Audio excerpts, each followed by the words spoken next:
When we look at psychological safety, we have our own index of I plus 3C. We just thought that, okay, how do we measure psychological safety? And so that you measure it by by the presence or the absence of certain behaviors that foster inclusion, foster collaboration, foster communication and creativity. And that's what we call I plus 3C. Welcome back to Neuroconversing Leadership, where we talk about effective communication and leadership, especially in the STEM workplace. My name's Jeremy Doran, and I love to work with engineers and other technical people and help them make the transition into management and then leadership. I'm excited for our conversation today. We have Nogol Madani as our guest. Welcome. Thank you so much, Jeremy, for having me. Thanks a lot. Yeah, we're excited. Can you tell everybody briefly what it is that you do?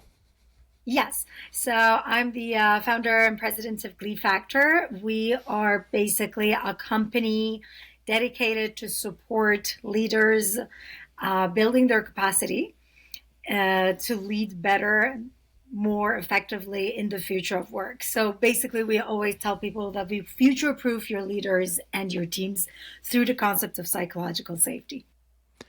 Perfect. There's a lot in there. Future proofing, we are at a time like it's 30 years ago, it seemed like things were moving incredibly fast in the rate of change. And now it's a brand new world every day, it seems like. Can you talk a little bit more about how you help people and how someone could future proof themselves and their company? Jeremy, the idea is that we went through different waves of change and transformation in the last few decades. However, when we look at if it was .com, if it was like social media and cell phones, even COVID, and somehow we could still manage using old leadership styles from the 50s and 60s. That's where the majority of leadership practices are coming from. And we actually were able to somehow use them and still get away with it, perform, within our teams, deliver projects. We're at this moment that it's really an invitation for transformation in how we lead and how we work together. And it's not a question of if you don't do it, you're going to be less effective. It's really around becoming obsolete, becoming irrelevant. And it means that I don't say that to scare people. I think this is a great opportunity for us to finally revisit how we work together and how we lead, and basically just creating new practices for the future of work. It's interesting that you say it's been the same. It feels to me like there was the 50s and 60s style, and then over the last 20 years, we got away from that. But you're saying the rate of change of leadership styles is increasing as well. Yes, for sure. And, it is true that in the last, 20 years, like 21st century, we saw startups model, we see, a different way of people going to the workplaces, their outfits. However, when we look at into the depth of the values and the actions or the behaviors and norms around leadership, we see that more or less they're somehow similar. I'm going to give you an example. I started working, as you know, I'm an engineer by training. I quit my job in 2016. I started a project of Glee Factor in 2017. And I've collaborated with University of McGill here in Canada to basically find an answer, something that I was actually missing in the workplace. And that's where we got into the research of psychological safety. Back in 2019, when I started to talk about psychological safety with leaders, I got two answers. If they were more traditional, older leaders, they say people are not here to be happy. They're paid to do the work. This is not a therapy session, so therefore we don't need psychological safety. And then the newer, younger generation of leaders, they would say that, but we have a foosball table or ping pong table. We offer free beer. We have the best culture. And in both of those incidents, people had wrong definitions of what culture is and what team dynamic is all about. And unfortunately, that is something that we carried from the old times. That workplace is around performance, is around delivering, is around productivity, but we always miss that connection between culture and productivity and performance and engagement.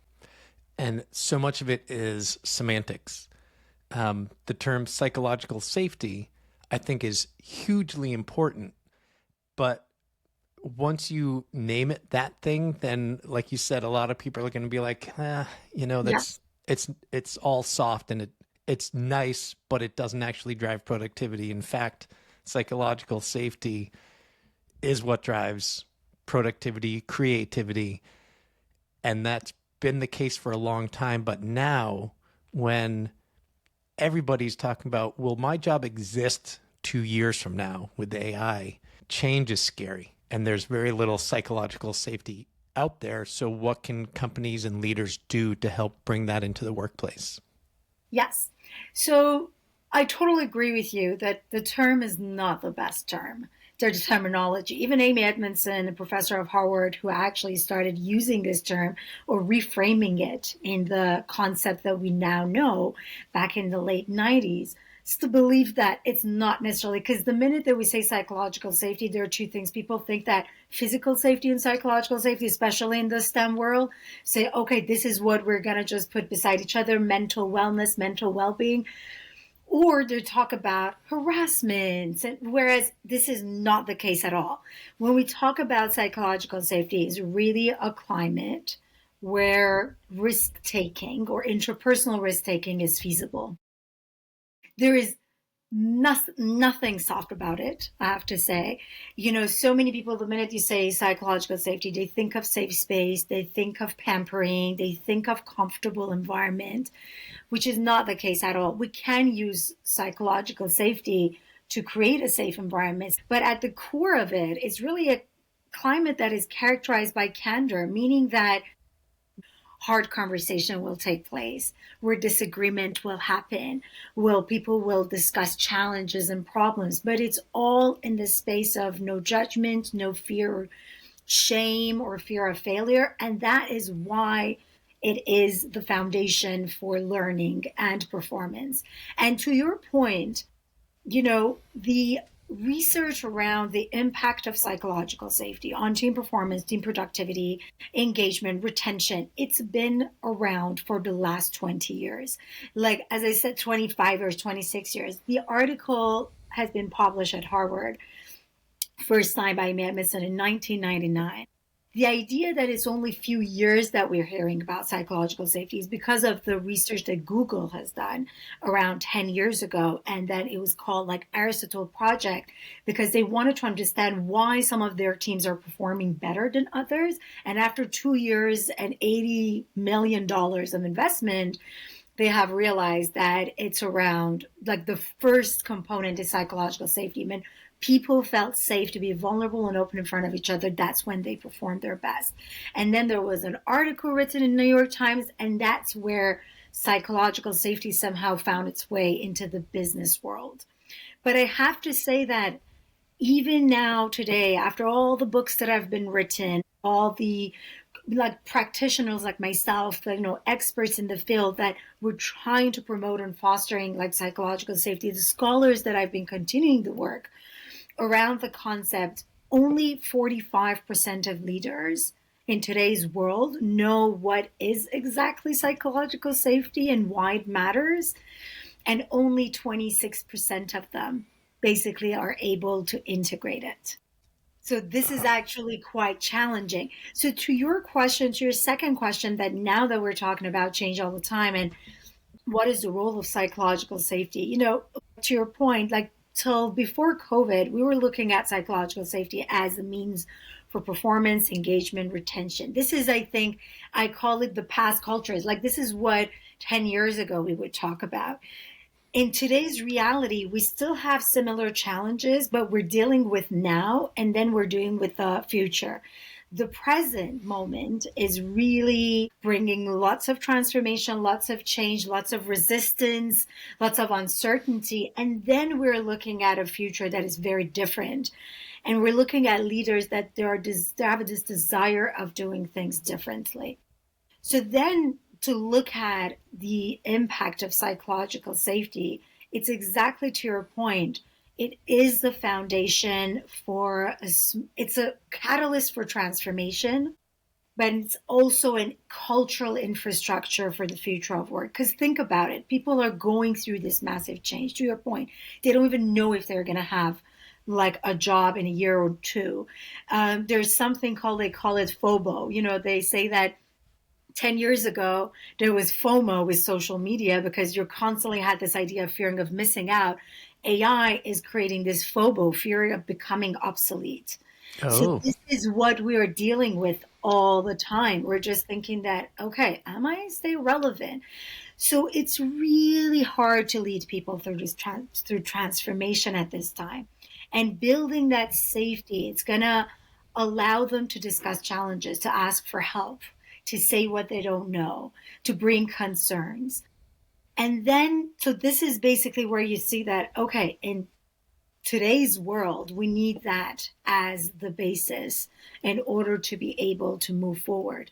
And then when we look at, Jeremy, the future of work, again, we're talking about, you brought the word soft. Unfortunately, that's the other thing coming from the very old leadership style, that hard skills were always more important than soft skills, and that's why anyone with soft skills, men or women, they were constantly pushed to the corners. The challenge now, or the new reality, is that the majority of those hard skills will be replaced by machines. hmm So if you look at World Economic Forum 2030, which they say that it's going to be that like tipping point for many of us in terms of the new world of work. When you look at the skill sets, definitely there's AI fluency and literacy, and in general, your ability to work with AI. However, they're talking about influence, critical thinking, analytical thinking, collaboration. These are all soft skills. I mean, soft, I think it's a bit condescending, feminine word that we use. These are the human skills. These are our human human skills. Yep. skills. So so then you just think that the leaders are gonna really future proof themselves and future proof their teams. They're the ones that they unlock human potentials for themselves, but also create an environment where people can actually excel in these skill sets. And again, that's where you see the importance of psychological safety. Sorry for my very Yeah. long answer. No, there's a lot in there. It's great. The fear of becoming obsolete is a funny one. So many people have that fear and always have. That's not new. I've known people who wouldn't train someone else to do their job because they were afraid to lose it. And my answer was always, as a manager or leader, your job is to obsolete yourself. Your job is to get it so that other people can do your job, which frees you to get promoted or move to higher level things that you should be doing. And AI is just accelerating that. Sure, there are a lot of things that someone or something else can now do, which frees you to do the more human skills. Exactly. Exactly. This is actually the whole point. And talking about AI, like I actually conducted a series of interviews during summer called Human Mode Conversations. They're all in like LinkedIn Lives. And I talked to a few scholars, like technologists, historians, or like all like, scholars at Harvard Business School. And they were talking about AI as being it's definitely very different from electricity, but it's another general purpose technology. Definitely it has the ability to think and all of that. But although this, like fear is really relevant and it's valid, but we have to really think about this idea that this is what happened to us. We were farmers and like we were doing the things and then machines came and we were doing something else. So what is the opportunity again here for us to use the AI and our like benefits and do the things that are more relevant or like more fulfilling for us?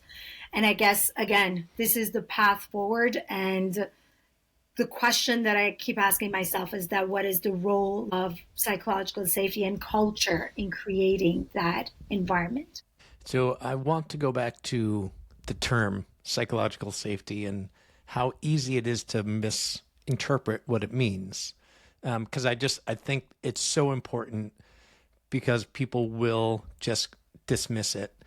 The thing that's interesting about psychological safety is it creates an environment where people will do more scary things. They will take more risks. They will be more like just brutally honest. And so it actually is a term that sounds soft, but it actually gets people to do the hardest things. Yes.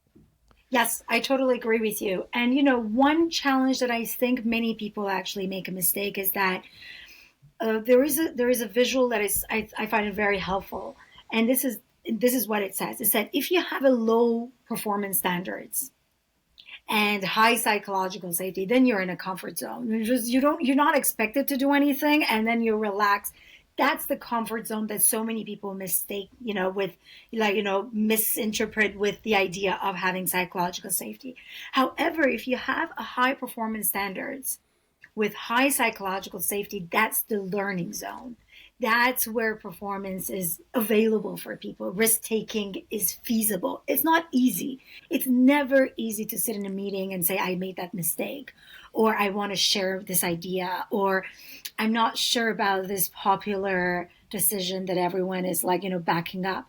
However, it makes it feasible and doable. However, unfortunately, the majority of teams are in the high performance standards with low psychological safety, and that's the anxiety zone. That's where that's where the majority of us have to perform and deliver. However, we're not given the chance or the permission to practice the behaviors that lead us there. Do we feel safe? And again, like I'm an engineer, so for me also, when I started this work, it was I couldn't look at it from this like extremely abstract concepts. For me, it had to have a blueprint, it had to be tangible. So I started to look at psychological safety and connect it with a series of like behaviors. Like, what does that mean on a day to day? It means that if I'm in a meeting, I can share my idea. It means that in meetings, two people are not dominating the conversation. It means that there is a certain practice at the beginning of meeting to create a context of participation. It means that I can talk to someone and give them a constructive feedback without thinking that there's going to be a retaliation. And it's important because we are a social species. We don't want to look bad. We don't want to lose our reputation. We don't want to have a conflict with a colleague. Like, this is our reality. So how can we create that environment where just, interpersonal risk taking is more feasible? That is extremely important.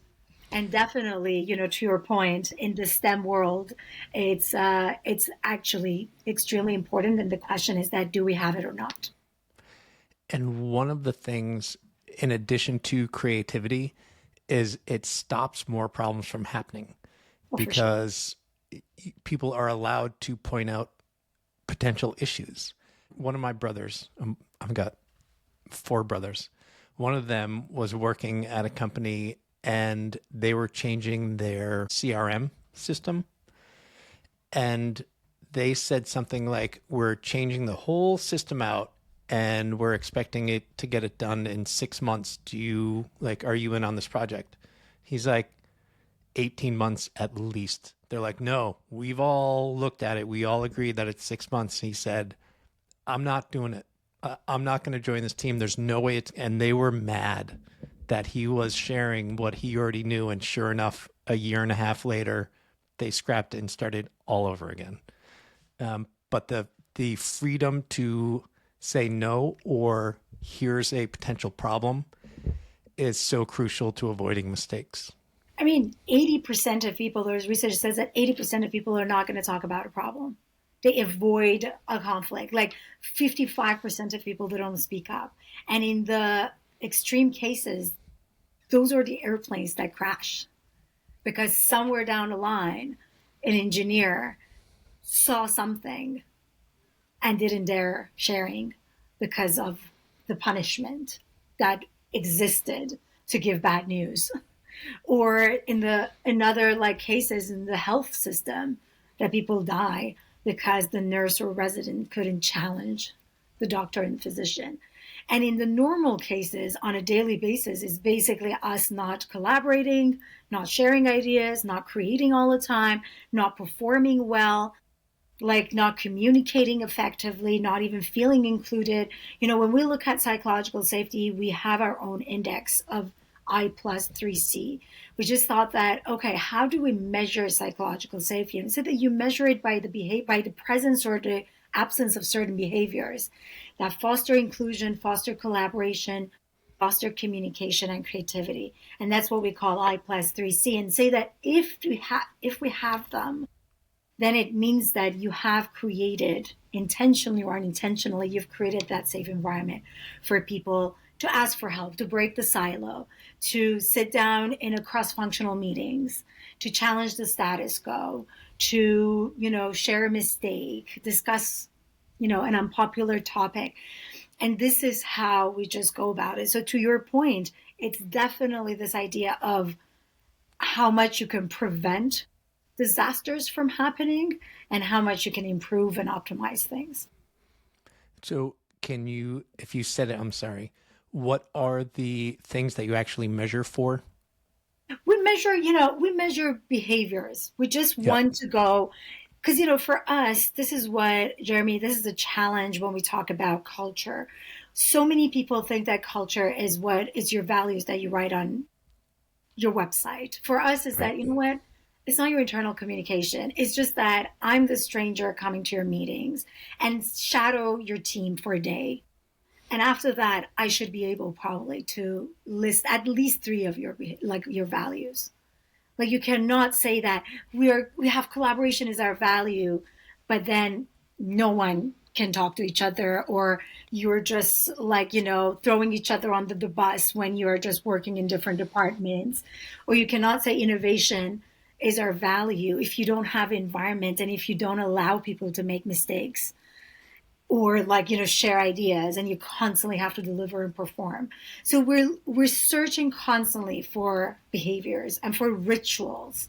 Like what are some of the things that you do to make sure that there is participation, there is an opportunity for people to speaking up, there are like opportunity for people to take risks. And that with that we actually get it in different categories, and we say that how often do you do that? And then it's very different if you ask that from a leader or you ask that from a junior, because definitely that leader should probably feel safer than a junior. And this is unfortunately the challenge that we see, that because I think that I feel safe and I can do whatever I want, then this is the reality of my team dynamic, but that's not the case.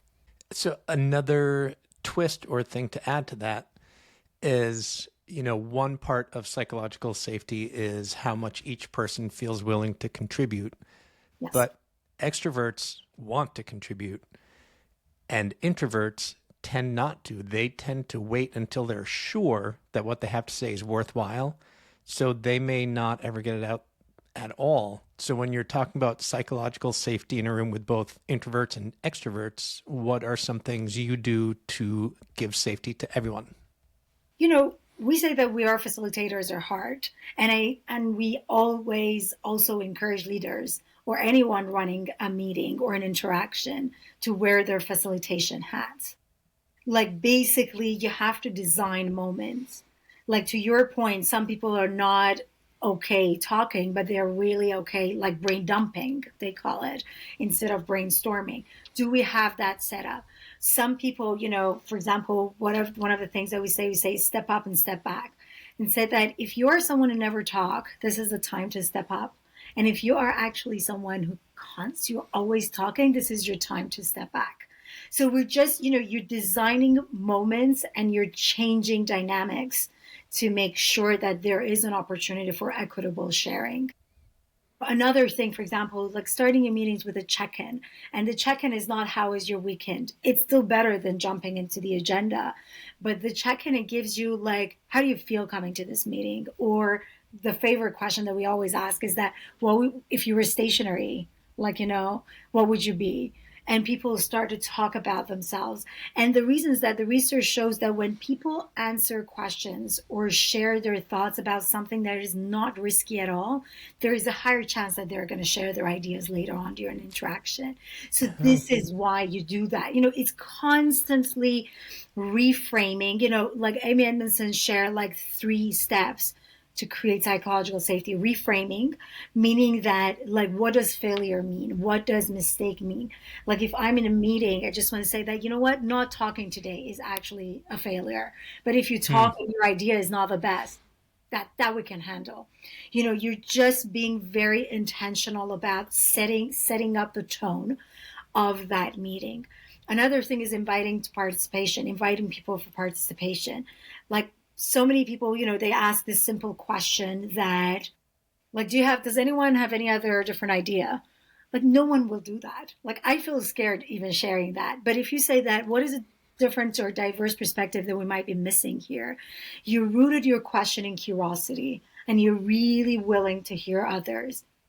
And this is basically like just by changing the language, or finally it's just how you respond. So many people, they might say, okay, I got the guts to finally speak up, but it wasn't well received. So Right. then again, that's another thing. And one of the exercises that we do that I really want to share with your audience is that so many of us, when we think about psychological safety, say, no, we don't do that. Like, we are amazing. We create psychological safety for sure. And then there's this exercise that we do during our programs that we call it, like, what kills psychological safety and what prevent people from performing. And we say that you're just researchers. It's not about you. Just write down a list. And the list is long, Jeremy. Everything comes up, like fast nose in meetings, multitasking during interactions, not listening, not following up on ideas, rushed agendas where, like, even sharing something is not necessarily welcomed, no clarity, like lack of like, there's so many things that surface. And then we say that let's just circle the ones that are present in your team. And if you're courageous and brave enough, circle the ones that you've been guilty of doing. And then we all raise our hands. All of us do something during the day that probably is going to hinder psychological safety and prevent people from sharing and contributing. The first idea is that you gain that awareness and then you gain the right tools to change that. I love that. One thing that I find helps and I talk about a lot is structure. So I hate the small talk in the beginning of meetings because it's normally people just saying whatever and it's not helping. But even I would prefer to structure the small talk, like have a specific question that's going to share something personal and maybe something about work. And if you're very structured in everyone's going to give 2 minutes, Mm-hmm. then it helps the extroverts not go over and the introverts know they're going to have to talk. And so they will come up with something to share. Exactly. And I couldn't agree with you more, Jeremy.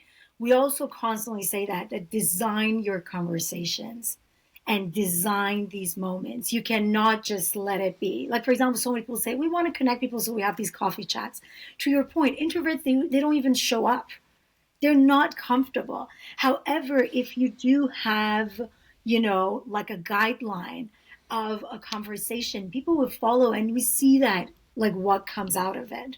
To your point, like a structured question, like something that's been well thought of and it's been designed, it leads to a much more psychological safety than this random, how was your weekend? Because to your point, some people, first of all, they had a boring weekend, so they didn't want to report on it compared to other colleagues. And also, it's this idea that, like, I just don't feel comfortable talking. So how can we, again, constantly creating a safe context for people to share? This is our job as leaders. And that's where we constantly say wear facilitation hats, because that's where facilitators do. They hold space for, things to come up and ideas to emerge. Love it. I'm sad that we're going to need to wrap up. Are there any questions I should have asked you that I didn't think of? I think maybe one thing that maybe your audience will think about it, and we just say, okay, what's next? Now we know that psychological safety is important. What is next? I always recommend people not to overwhelm themselves, especially leaders, or aspiring leaders who are already like overwhelmed with work now with the idea of performing and transforming at the same time. But if you've got some time in your hand, gain knowledge about what it is and start taking very small steps towards change. You will be very surprised to see how like a 2-minute exercise or change of a language in a question can really create a new context for working and for contribution. So I just really want to make sure that people don't feel overwhelmed with a new content, that they know that, yes, we have to gain knowledge, but then experiment with the small things and things will evolve. Perfect. Where can people reach out to you to find out more about what you do and or other resources? Yes, for sure. So I'm on LinkedIn a lot, as you know, Jeremy. Like I write a lot, I share a lot, I do like LinkedIn lives and share, like, discuss this with other like professionals in this field. So that's where we can find it. Also our website at Glee Factor. In fact, we just launching a new program that is open to all for the first time. It's a 4-week leadership program to just gain that knowledge. It's like 4 weeks, 2 hours every week online. And it's really around gaining that knowledge and the confidence and the first tools in order to just start fostering psychological safety within our team dynamics. So people can check our website and learn more about that. Perfect. So many of the things you've talked about are about building momentum one way or the other. Take a small step and then keep going. Exactly. Perfect. So before we wrap up, one last question is, what is one piece of communication advice we can all benefit from? I would say listen more and talk less. Just especially as leaders, I think that we have this tendency to have all the answers. We think that this is expected from us. It's a bit outdated. I think the new leadership is really rooted in collaboration, in co-creation. And I think that's where listening and giving space to others while still maintaining your decision making, power is the key. So I guess like working on our listening skills. I'm the one also that I need to work as well. I think definitely that's something that can just go a long way. Thank you so much for joining us. This has been fantastic. Thank you so much, Jeremy, for having me. Thank you. Thanks for listening to another episode of Neuroconversant Leadership. We're over 100 episodes now. And as mentioned, I'm going to be making some changes. So I would love your feedback on what changes I should make, what things I should add, what things I should take away. Please do me a favor and reach out either on LinkedIn or on my email address, which is jdoran@neuroconversantleadership.com. I look forward to hearing your suggestions. Thanks a lot. Until next time, have a great week.